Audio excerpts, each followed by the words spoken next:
Thank you very much. Well, good afternoon, and it's wonderful to have a full session because we don't have any competition from any other of the halls. So thank you all for staying here, and I know you're also going to be staying for the Qawwali, so it's with great pleasure. And I would just like, as this is the final session, to say thank you very much to LLF Lahore for bringing LLF to London, and particularly to Razi Ahmed. So thank you all very much.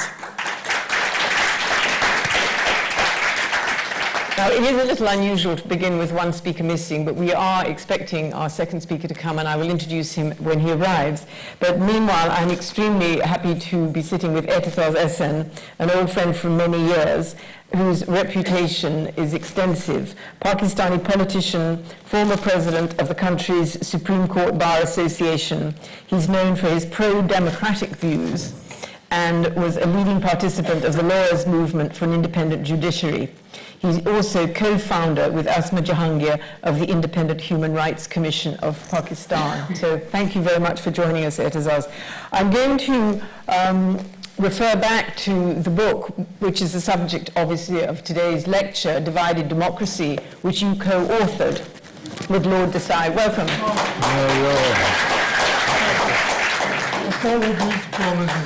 You come to applause. That's excellent. Well,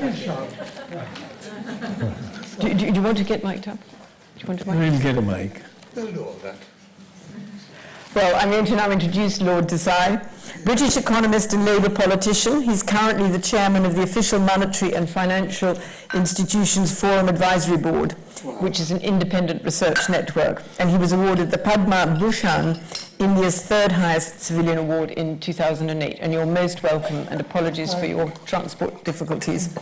I was going to start with, I've mentioned obviously your book Divided Democracy, which you co-authored with Aitzaz Ahsan.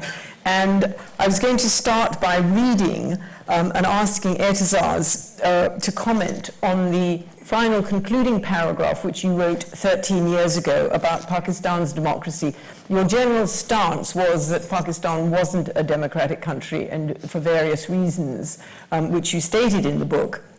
But you did have some element of anticipation for the future by making it clear that even the fact that military dictators are convinced that full suffrage elections are unavoidable and inevitable is testimony that the spirit of democracy in Pakistan is indeed irrepressible.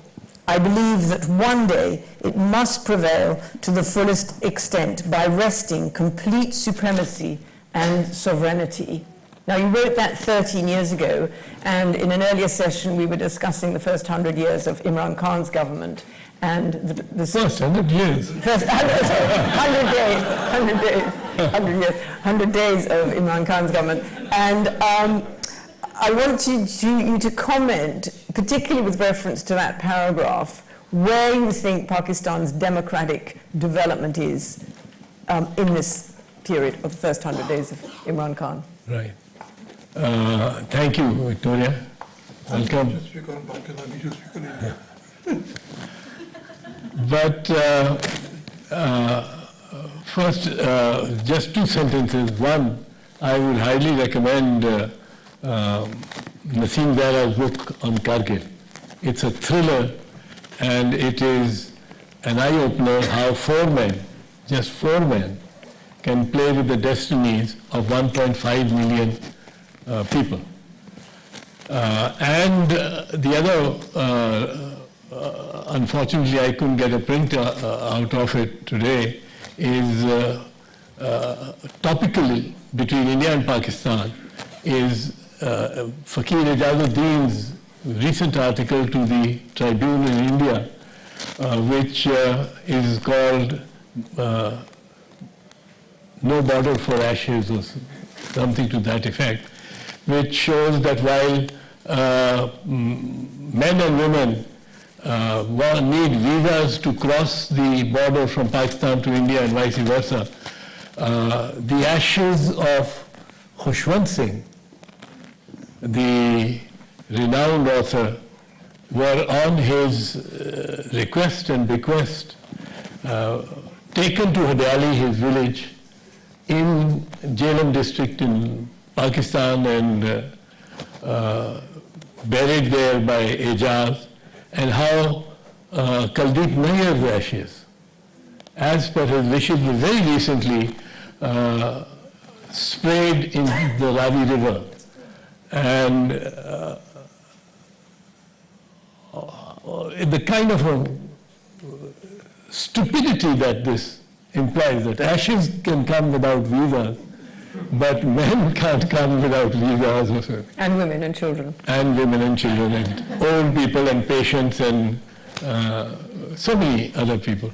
But coming back now to the 13 years since I wrote, 13 years ago, Padma Bhushan, the military commander, was the head of the government and the president, head of the state.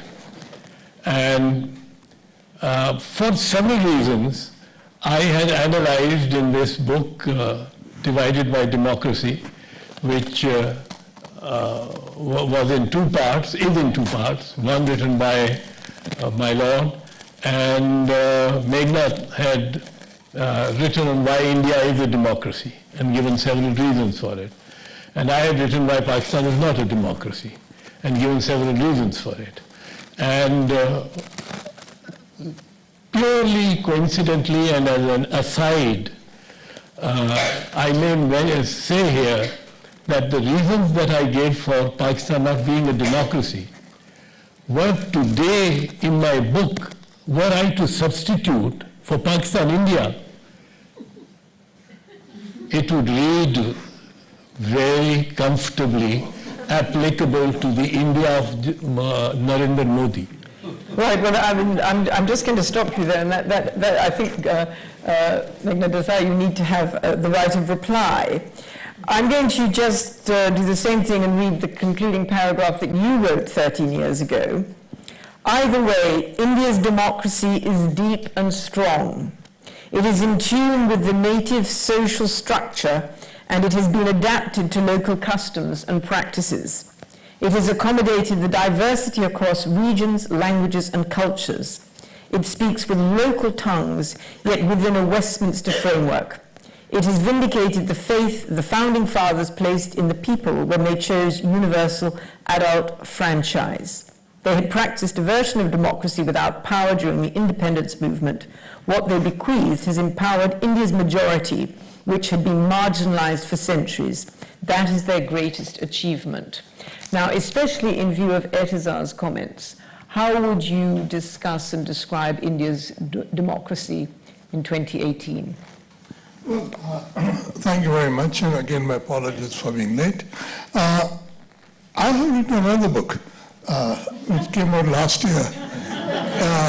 It's called the Raisina Model, 70 Years of Indian Democracy. And it's called the Raisina Model because there's the Westminster Model, and the Indians took it and changed it to Raisina Model. Raisina Hills are where the parliament is situated.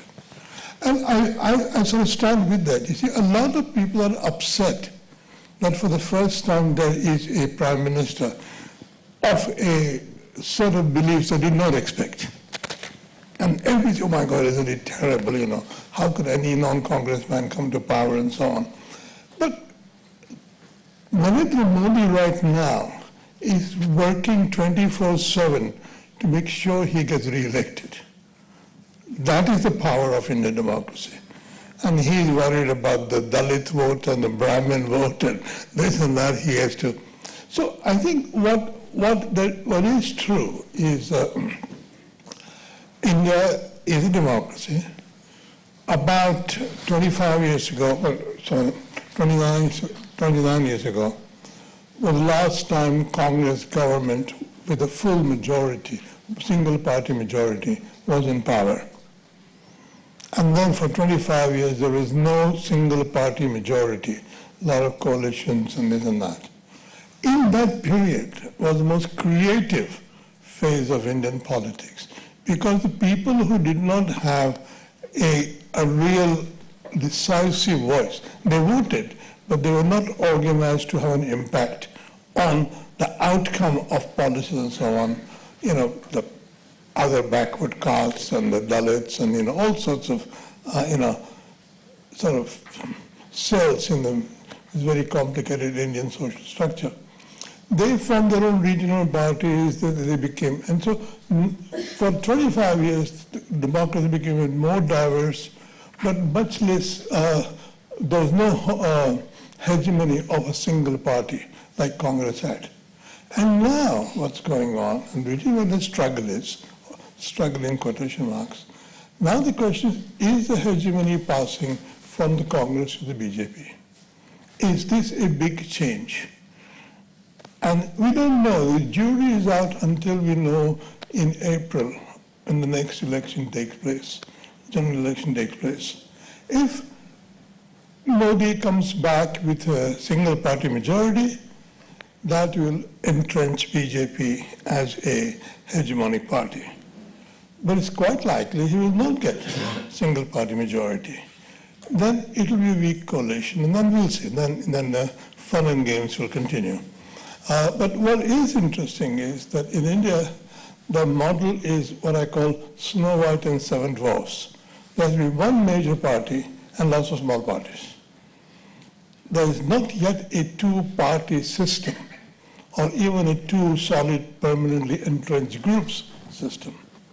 So it is still evolving, but I can tell you that the adult franchise did magic to the Indian society. And for the first time, people who never had a voice, even in the first sort of 40 years of the democracy, are now out there, and and so I think there is hope that India will continue to be a democracy, Narendra Modi or no Narendra Modi. Well, in terms of, just to follow up on that, the feeling often in Pakistan is that the elections, even though they are democratic, it's a democratic election, but somehow there has been manipulation. Do you feel confident that there is no manipulation in Indian elections? I can more or less stake my life on it. I mean, we have electric voting machines, and then there were complaints that electric voting machine were being manipulated. Every losing party started complaining. So now they've got a complicated system whereby you have an electronic voting machine, and at the same time the vote has a written record, which is then can be checked against, and there's a trail, the paper trail of every ballot cast. And they have spent a lot of money trying to organize it, only to make quite sure that nobody says, they have manipulated a machine, they've hacked the machines, things like that. Anything electronic can be hacked. So the Election Commission, which is genuinely independent, has got a statutory place, and can pull up even ruling governments and all that, has made provision for the coming general election that there will be a full set of, I forget the acronym, it's a very long one, which will be a paper trail, which will be traced, so you have an electronic vote and a paper record. And of course, India hasn't been subjected to the military interventions which Pakistan have.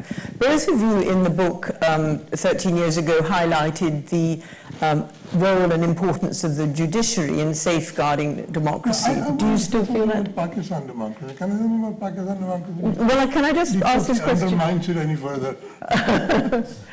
Well, I was going to move to the role of the judiciary in safeguarding democracy, and then when we get to your response, we can answer that. Aitzaz.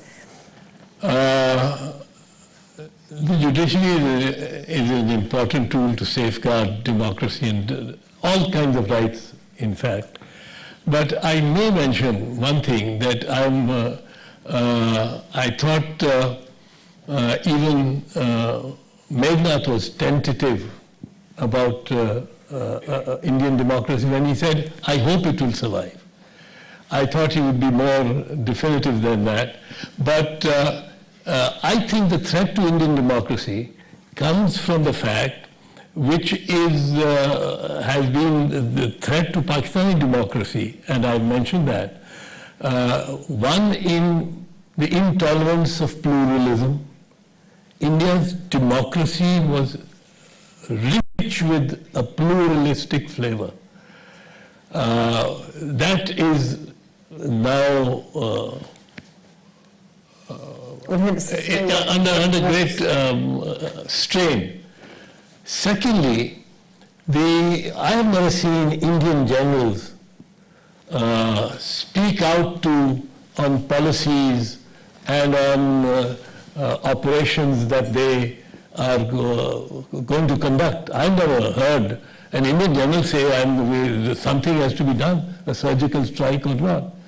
And when they say a surgical strike has been done, they can't provide the coordinates of where it has been done, so that Pakistan offers, you tell us exactly where the surgical strike has been undertaken, and we will take the world's press to that point to show that it hasn't been, there is no such thing. And it's taken up in the Lok Sabha and there is embarrassment. These things, and then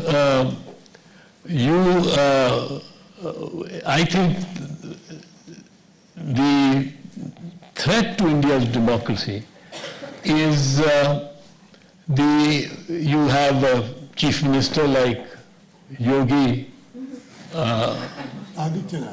Adityanath, who's painted all his office, even the telephone and the lamps and his chairs and the desk saffron. And men have actually been brutally killed on suspicion of keeping beef in their frigidaires, when in fact it turned out to be mutton or chicken. So I think there is unfortunately a very strong threat to India's democracy. But coming back to the judiciary, the judiciary in Pakistan has typically been with all authoritarian governments. The only exceptions it has made, and consistently so, is the Sharif family. With the Sharif family in 1993, I'll take 1 minute on this. 1993, when Nawaz Sharif's government was dismissed on allegations of corruption, among others, the court held that mere unproven allegations of corruption were not sufficient to dismiss the government. 1996, when Benazir Bhutto's government was dismissed on the same grounds, this was found sufficient reason to dismiss the government. In 1998, Nawaz Sharif's men attacked the Supreme Court.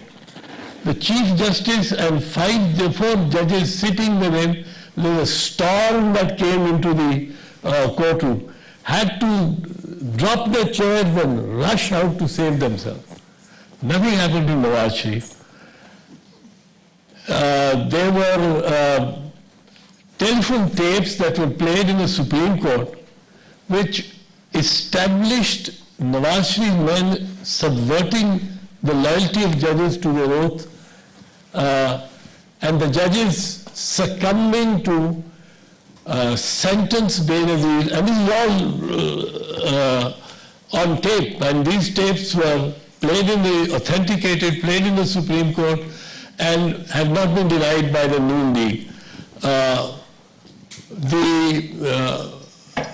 The tapes established that the judges had been subverted. The 3 judges lost their jobs, but nothing happened to any Sharif.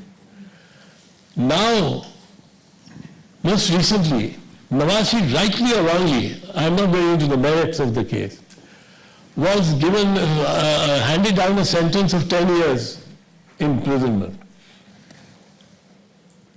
Now, in appeal, it may be found to be a good judgment or a bad judgment, but at an interim stage, within 2 months, the sentence has been suspended by the superior judiciary. I know of no case, I have practiced for 52 years, I know of no case on the Pakistani and perhaps even Indian jurisdiction where an accused has been sentenced to 10 years imprisonment and has been released within 2 months. I know of no other case. Now, so what we're saying is that we're not so confident that the judiciary safeguards democracy. In fact, it's... No, it certainly does not necessarily. And you find such cases all over the subcontinent. Meghnad, your comments. Let me say one thing. Fact that there was a election which displaced Nawaz Sharif or his party and got Imran in government without an intervening dictatorial period by whichever military person was in power, I think that's a good thing. Secondly, in 1998, I spent a month in Islamabad writing the first South Asian Human Development Report because my Wavell had just died and all that. And at that time, what struck me in analyzing human development statistics of Pakistan is that there's overwhelming weight of Punjab in the Pakistan federal system. And once you have Punjab and Sindh, the other two regions are just completely neglected. Balochistan feels very neglected, I know that. 8% of the population. Yeah, but there's still the people there. Now, I think the fact that somebody from outside either Punjab or Sindh has become Prime Minister is a good thing. Whatever his qualities may be, we will see. But he is from neither Punjab nor Sindh. And that I think is a good thing. And I think one of the things that happened in India is that we had domination of UP, of Uttar Pradesh. And Prime Minister after Prime Minister was from Uttar Pradesh. Now that no longer is the case. And there's no likelihood that the next Prime Minister, if Modi doesn't win, is going to be from Uttar Pradesh. At least that much I can say with confidence. So I think, something, for democracy to be stable and deep-rooted, each region, each community has got to have the feeling that here is a lottery in which I have a chance of winning. They should never feel that no matter how many tickets I buy, I will never win because the lottery has been rigged. Now, I think the fact that, so I'm mildly optimistic about Pakistan's democracy, that if Imran Khan is allowed to spend 5 years as Prime Minister, we don't know he will be, that would be, that would be a good sign. So what you're saying is that the effect of the sort of colonial partition divide, which left obviously very preponderant Punjab, is now being gradually eroded. There are all sorts of reasons why Pakistan did not become a democracy, which I was not discussing at that time.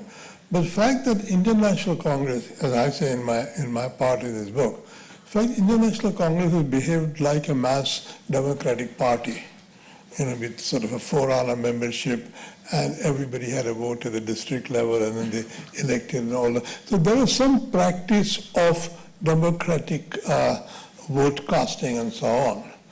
That stood in a great stead when India became independent. Also, and in this matter, both the people went to Pakistan and people in India also had some legislative experience being elected on a very limited electorate. So there were some people who had trained legislators, and then other people who had, and I think the fact that the Constituent Assembly, or both Constituent Assemblies, chose to have universal adult franchise was a fantastic achievement, because there's nothing in Indian culture at all to justify it. We are having a big debate right now about women's right to enter a temple. And Supreme Court has just judged that regardless of tradition or beliefs, women have a right to enter this temple in Kerala. And all sorts of hell has broken out loose because the believers say, no, this will not happen and so on. But the fact that you have idea that women and men are alike in terms of the political system, regardless of caste, this, that, other thing. That was almost a revolutionary step in India, and a revolutionary step in Pakistan, because neither culture were used to that kind of equality. But Aitzaz's point that India is actually going backward in terms of its pluralism. I think that the lack of, the earlier period has been wildly exaggerated. And this period has been, and I'm not denying that a man was killed for allegedly eating beef, things like that. Yes, people in UP definitely have taken the law in their hands because the government is in power, and basically the core ideology of BJP is to sort of throw out Muslims, kill them as much as possible, etc. But it is not as big a loss as people think, although one should be careful. But between 1964, when Nehru died, and sort of 2004, there were 13,000 Hindu-Muslim riots in India. So it was not as if it was all a happy, secular, nice thing, and suddenly Modi comes and it becomes violent. It was recorded that Muslims are the most socially and economically deprived community in India in a report submitted to the last Congress coalition government. It's called the Sachar report, and Manmohan Singh was Prime Minister. This was done, So, whatever else the secular wallahs may have done, they didn't actually help Muslims to gain the economic and social betterment rights. Because ultimately, the Muslim vote bank is not as powerful as other vote banks, because it is not a solid. Because Muslims are not a single. Hindus are not either, but there are many more Hindus. So the Dalit vote bank has sort of millions, and you can do that. The Muslim vote bank is divided by language and region and so on. And there has never been a party which has clearly taken lead to organize the Muslim vote. Congress patronized the Muslims, but never did anything for them. Now, yes, now it is a much more fragile situation, but suddenly the BJP government has done something about triple talaq. This is an amazing thing. They're clearly bidding well, they think they'll get Muslim women's vote by banning triple talaq. We shall see. It has not yet been passed by both houses of parliament, but at least one house passed, other will pass. So it's suddenly everybody is the vote bank. And if there's a vote bank to be exploited, the politicians will exploit it. And so we will see whether if BJP comes back, the situation in terms of pluralism will become worse or better. I don't know. I should say most of my friends think it'll be worse. Actually, we must accept, Meghnad, and I concede that India had a head start in nurturing and in adopting democracy. It had a head start because it was so structured as a state and a nation by 1947 that it was a country with a very strong bourgeoisie, and what we call democracy is really more precisely we mean bourgeois democracy. Because we are talking about education as well, and there's an argument about education and a lot of other things. If you take Pakistan and India, and if you define Pakistan as the Indus region, so that we have a history of Pakistan prior to 1947 and merge it into the history beyond, then actually, in my estimation, nations and civilizations have been spawned, created, and sustained by rivers. And the Indus civilization, not just the ancient Indus civilization, but as a continuum from Mohenjo-daro to 1947, Indus has supported a politically distinct, politically, socially, culturally, a distinct civilization and a nation than India. And peninsular India is the third big. Now, when the British took over, they, and in the mid-18th century, mid-18th century,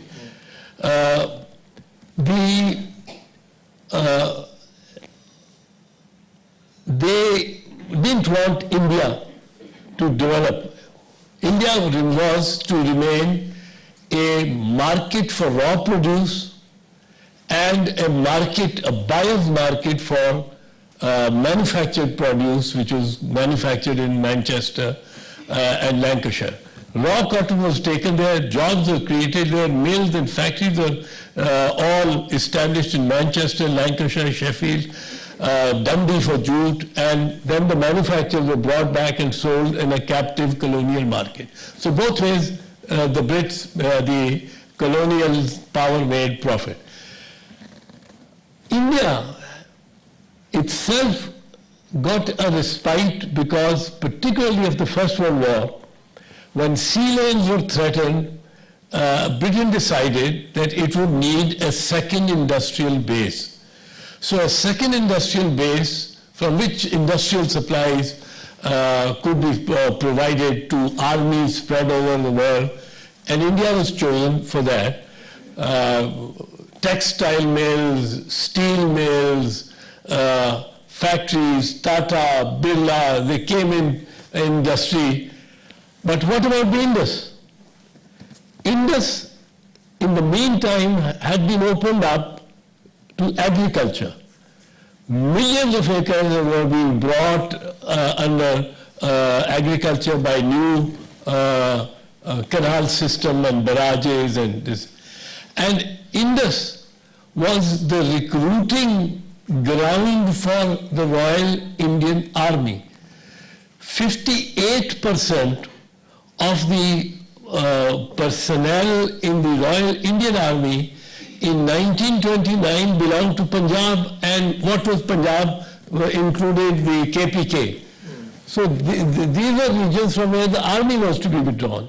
So they had to be kept unindustrialized so that the Punjabi soldiers fighting in Bombay, where mosquitoes as big as golf balls were spinning around his head and in his ears, would remember that it is the 19 rupees pay check that he gets for being in Burma which alone keeps the lamp lit in his house in Chakwal or in Jhelum or in Mardan, the so-called martial races which were defined which is a characterization, very deliberate characterization. But so when in 1947 Pakistan and India partition, Pakistan, despite growing the largest amount of sugar, had one sugar mill. Despite having the largest crop of cotton, had one cotton mill in Okara, and all the cotton and railway lines had been laid. Pakistan, Lahore was connected to Karachi before it was connected to Delhi by railway lines, because from the ports all this produce had to be exported and other manufacturers imported. So Pakistan had feudals. India was peopled, Indian National Congress was peopled by bourgeoisie, by the middle class, by educated people. There were education, better educated, and a bourgeois middle class, plus the labor proletariat of the, created an environment where democratic rules could flourish. While Pakistan, the Indus, had an environment where arbitrariness and patriarchal brutality was used to extract the peasants' surplus produce and to export it. So we're also saying that's a reason for democracy not flourishing. Comment. If I may say, and I have said this in print, so I'm not repeating anything. Aitzaz Ahsan has written the only decent materialist analysis of why partition took place. The only analysis which does not use religion as a reason for partition of India and Pakistan. And what he said just now is in his book. It's called Indus Saga. And I very few people know that without sort of, being a Marxist or anything like that, he has made an analysis which he said, okay, the four provinces of the Northwest were genuinely different industrially, culturally, economically, and that's why there was a distance. And I think it stands alone because nobody has tried to refute it or challenge it or anything like that. And it is true, what he says is entirely true, that what remained as India was more industrialized, was more bourgeoisie there. They also had a Western education much before in the Pakistan region had, and so on. Now, I think 70 years should be enough to overcome the feudalism and get on with creating a bourgeoisie. But I think there is also, in my view, the domination of these two regions, Punjab and Sindh, where the landed elite suddenly became industrialists. So the feudals became bourgeois, and basically they just do not behave in any egalitarian fashion with the rest of the country. And I think there are genuine obstacles. But I remain hopeful that Pakistan will become a flourishing democracy. Well, it's nice to be hopeful. I'm going to be hopeful that we've got enough time to have some questions because we do have to leave the hall punctually. And so I think if we just have some questions from the audience, and I see a hand up right at the back, Nada Chima, if we can have a microphone.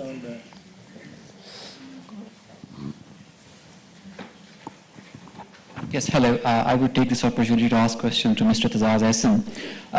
You are in London for the first time after concluding your 45 years long parliamentary career, and probably your political career is even longer, and you represented different segments of society. You had different constituencies. As a leftist activist, represented People's Party. You were the leading lawyers movement. As a writer, as a poet. Perhaps one of the most important traditional constituency you had was a liberal and progressive intelligentsia. And in last couple of years of Pakistani politics, which is civil-military strife, there's a general impression that the unelected institutions try to undermine elected institutions. And your political stance diverged from the traditional liberal progressive, I'm not saying all of them, but largely. So there's a sense of abandonment among this liberals, progressives, that you diverged in the last couple of years in your political stance. And I'd just like to say, how would you explain this puzzle? Or let me put it this way, on a lighter note. If someone wants to write your political biography, or you write your political autobiography, would you like to have the last chapter of your book explaining last couple of years, or defining your legacy, what happened in the last couple of years? I would like, if I may, I'm sorry, for you to be a little more specific on what actions in the last couple of years have offended the left or the liberals. I'd like to defend them.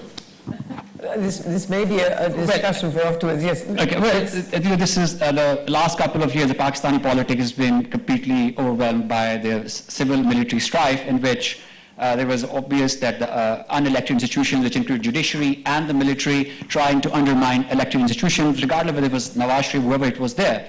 So in that last couple of years, there's a general perception that your political stance was not supporting the elected institutions.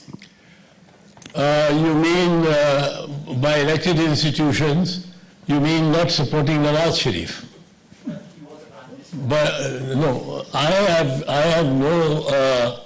The elected institution, the elected party is PTI. I may say about PTI a few, just 1, 2, 3 things. One, I think that Imran has got a very, and I'm not his party, I'm opposed to him, but he's got, unfortunately for him, a bad sleight of hand.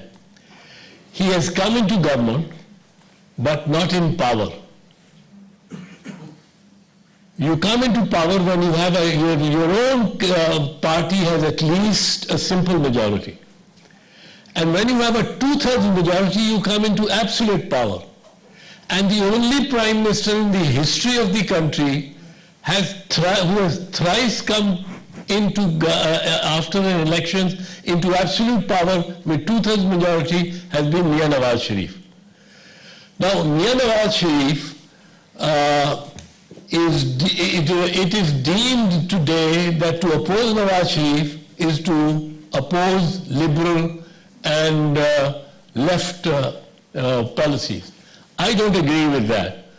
I think, as if to support PTI government or give them the benefit of doubt is again to oppose liberal and left. About Imran Khan, besides the fact that he's come into government and not in power, there are other difficulties he's facing. When Nawaz Sharif was Prime Minister, the oil price was $40. Today it is $90. When Nawaz Sharif was Prime Minister, this is the quirk of fate, he was fortunate enough to have Chief Justices like Tasaddaq Jilani, followed by Nasirul Mulk, followed by Jamali, Anwar Zahir Jamali. None of them looked up from their desk at what was even happening in the room. They would be concerned with the file before them and the merits in the case. None of them. Unfortunately, when we were in government, we had Iftikhar Mahmood Chaudhry cancelling every constitutional action of the government. And Mia Nawaz Sharif came dressed in black tie and white shirt and black jacket, stood before Iftikhar Mahmood Chaudhry and brought in the Momo Gate case as a complainant himself. Unfortunately for Imran Khan, the Chief Justice, who was a docile Chief Justice as far as I knew him, Mr. Chief Justice Hakim Nisa, has become belligerent. He's summoning Inspector General of Police in half an hour's notice. Abhi bulao, आधे घंटे में. उन्होंने कहा Chief Minister के साथ meeting में बैठे हैं. जो Chief Minister के साथ meeting क्या अभी बुलाओ. Now the bureaucracy and the state apparatus believe that power vests in Mr. Saqib Nizar, not with Imran Khan, the Prime Minister. So we have to look at these things in this manner. And if I oppose the judiciary's intervention in governance, people say he's betraying the left. If I, in his speech, Saqib Nisar on Asma's conference the other day, in his not opening, but in his presidential address, he said that he'd taken the first suo motu notice, he proudly said, first suo motu notice on the asking of Asma Jhangi. I'm sure she must be turning on her grave. God bless her, but she must be very angry at that. But he said, and he said, after that I've taken suo motu notice in this case, that case, that case, that case. And suddenly he caught my eye in the audience in the front row, and he said, Aitzaz साहब मेरे से नाराज होते रहते हैं कि इतने slow मोटो cases क्यों लेते हो? Now, if that is going against the left, I don't know what I should be doing. But I believe and I think that there is a overly overstatement by Nawaz Sharif and his cronies about what they believe the army has done to them. The army is, our army is an ever-present, over-ambitious, interventionist army. The generals are those. But they are like that, whether it is Benazir, Asif Zardari, Nawaz Sharif, Imran Khan, Mohammad Khan Junejo. Now the world suddenly believes that they are interventionists only because, in the case of Nawaz Sharif. Because Nawaz Sharif comes out with the slogan, "Mujhe kyun nikala? Mujhe kyun nikala?" And he comes out with a strong propaganda, continuing to say things and repetitively, and has a certain influence on the media and the judges. I just told you, I know of no case in the history of Pakistan where an accused sentenced to 10 years imprisonment, rightly or wrongly, maybe a wrong judgment, that to be decided at the appellate stage. Although I don't think it is very wrong, but gets bail and sentence suspended in 2 months. Never has that happened. It only happens with Nawaz Sharif. Thank you. I think we've got just a couple. Have we got time for 2 more questions? And Nawaz Sharif is the champion of the left. One more question. I've got a quick question here. This gentleman. What about 1.5 questions? Late, so we will clear late. Yes. This gentleman. Let's have 2 questions together, but brief. Okay? Because it's a pity not to have the audience participating. Thank you very much. When Lord Desai spoke about the condition of Muslims in India and it being not terribly great even prior to Prime Minister Modi, it reminded me of... This was before Prime Minister Modi. Correct. Brief question, not long story. Jinnah's speech to the American people where he highlighted the cultural and economic reasons which required partition. So many look at that, this fact, this human development condition, and reflect and state that perhaps painful as it was, partition was the right thing to do. And so I wanted to just put that out there and get the panel's reflection on it. Okay, thank you. This gentleman right back there, right at the back. And then we'll have a wrap-up. Yes, thank you. Wrap-up between the 2 speakers. Thank you. Go on. Yeah, get on. Yes, just speak, and then we'll know whether we can hear. So my question is for both the gentlemen, Meghnad and Aitzaz Ahsan. What are your thoughts on the prospects of peace between India and Pakistan now that we have Narendra Modi on one side and Imran Khan on the other side? That's a very futuristic question. We've got the comment and the prospects for peace between India and Pakistan with Imran Khan and Narendra Modi. Yeah. We'll decide in it. My view is that, whatever reasons we had partition, and that is irreversible. But it did permanently weaken the strength of Muslims in the subcontinent. The partition was not partition of India. The partition was the partition of the Muslim population. Once upon a time, the subcontinent was the largest Muslim settlement in the world. It no longer is. Why? Because now the Muslims in Pakistan, Muslims in Bangladesh, Muslims in India. Tough luck. But it may be that it was justified.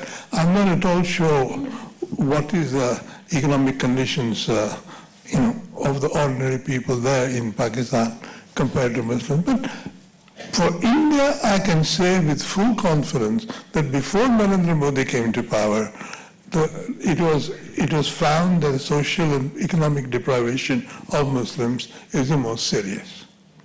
And I worry about that. And about, I don't think there's ever going to be peace between India and Pakistan. Oh, no. They need each other for national solidarity. I mean, England and France, nobody remembers, England and France quarreled for 1,000 years. No, 100 years war. So One of the let's be optimistic. 100 years was one episode. It went on. Remember the Waterloo was in the 19th century. 100 years war was in 13th and 14th century. And then there are all sorts of things. So, despite all this talk about surgical strikes, these are minor things, Both countries will handle it. They'll make a little bit for propaganda and continue to quarrel.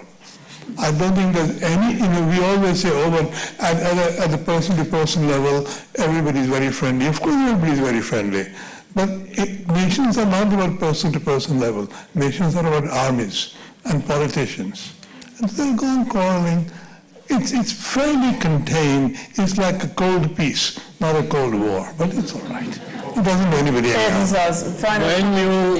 When you disagree with a judge as a practitioner of the law at the bar, you don't say, and lawyers are very cautious, they don't say, my lord, you are wrong.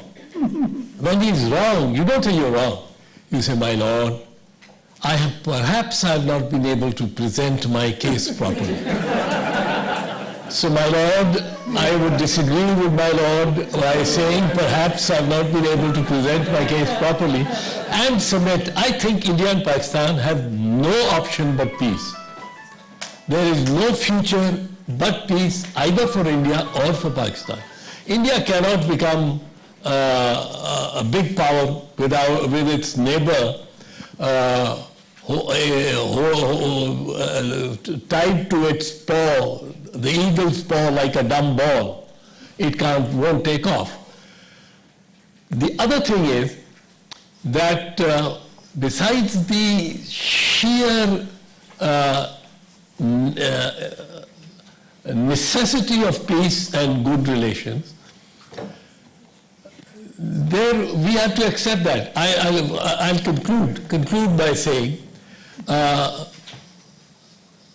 Kuldeep Nair, who died recently at 94 and was a lover of Pakistan, I remember him and I and others sitting in the Delhi Gymkhana, and he said wistfully, Aitzaz, agar taqseem na hundi, I'll translate it, agar taqseem na hundi, changa na rehna, behtar na hunda.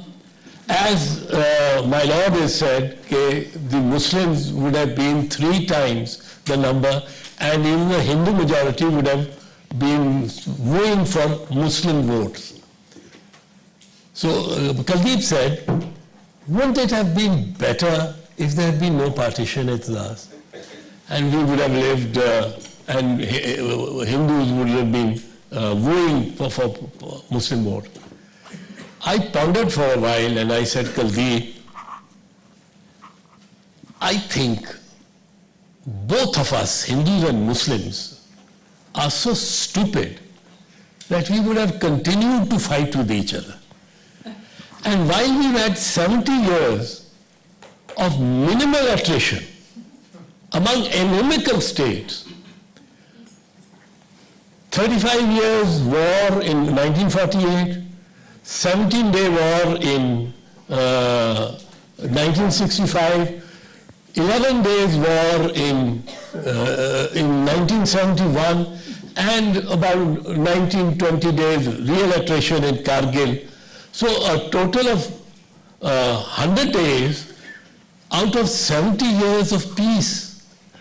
And had we been together, we would have been cutting cows outside mandars, and they would have been throwing paws of swine in mosques. And we would have been fighting, Hindus and Muslims. Thank you. So I think it was better that we had partition. Thank you. I'd like to thank both Meghnad Desai and Aitzaz Ahsan very much indeed. I'm sorry this has been a short panel. We could have gone on for much longer. But again, I'd like to thank the Lahore Literary Festival and all of you for attending this final session. Thank you very much. And please, a special clap for Meghnad, who came and made